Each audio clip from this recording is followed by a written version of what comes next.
এখন তার অনেক দূরগ্রাহী মানুষ আছেন, আমাদের সমর্থক কর্মী দরদি আছেন, রাজ্যবাসী এবং রাজ্যের বাইরে অনেকে আছেন, তারা যাতে শেষ শ্রদ্ধা জানাতে পারেন জন্য আজকে আমরা তার দেহ সংরক্ষণ করব। বৌদির সঙ্গে কথা হলো, তার পরিবারের সঙ্গে কথা হলো, আমাদের পার্টির সিদ্ধান্ত আজকে আমরা এখানে কিছুক্ষণ থাকবেন। এখনও যারা আশেপাশে প্রতিবেশী, তার ব্যক্তিগত পরিচিত আর যারা অন্যরা কলকাতা শহরের মধ্যে আছেন, যারা আসতে চান তারা এখানে তারা শেষ শ্রদ্ধা জানাবেন এবং তারপরে আমরা আজকে বিকেল দুপুর 12:30টার সময় এখান থেকে নিয়ে গিয়ে সেটা সংরক্ষণ করা হবে। আগামীকাল সকালে 10:30 নাগাদ আমরা আলিমুদ্দিন স্ট্রিটে 21 নম্বর আলিমুদ্দিন স্ট্রিট পার্টির রাজ্য দপ্তরে তার মরদেহ সাহিত্য থাকবে সর্বসাধারণের জন্য। এবং যেহেতু দিল্লি থেকে অন্যান্য রাজ্য থেকে অনেকে আসবেন, তাদের জন্যই আমাদের আজকে রাত্রে রাখতে হচ্ছে। উত্তরবঙ্গ থেকে আসবেন, তারা যাতে আসতে পারেন ওভারনাইট।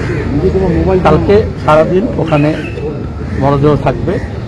তার যে দপ্তর থেকে তিনি কাজ করেছেন অসুস্থ হওয়া আগে পর্যন্ত দিন পর্যন্ত। তারপরে কতগুলো প্যারাফার্নালিয়া আছে সেগুলো আমরা ওয়ার্কআউট করছি। কালকে বিকেলে 4টে নাগাদ শেষ যাত্রা হবে প্রয়াত কমল বুদ্ধবার থেকে মরদেহ নিয়ে। ওনার দেহ দান করা ছিল, আমরা যোগাযোগ করছি।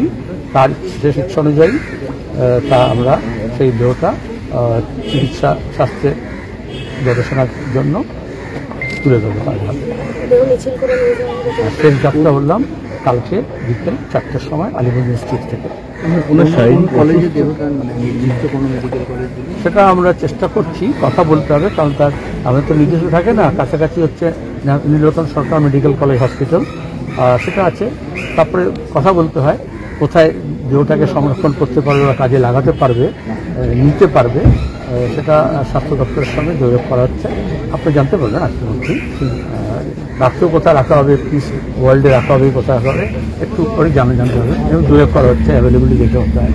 সেদিন যে ব্যক্তিগত যে বিষয়টা সেটা হচ্ছে যে এটা বড় আমি কথা এখন বলতে পারবো না, পরে বলবো। জ্বর আর কতগুলো জরুরি কাজ ছিল।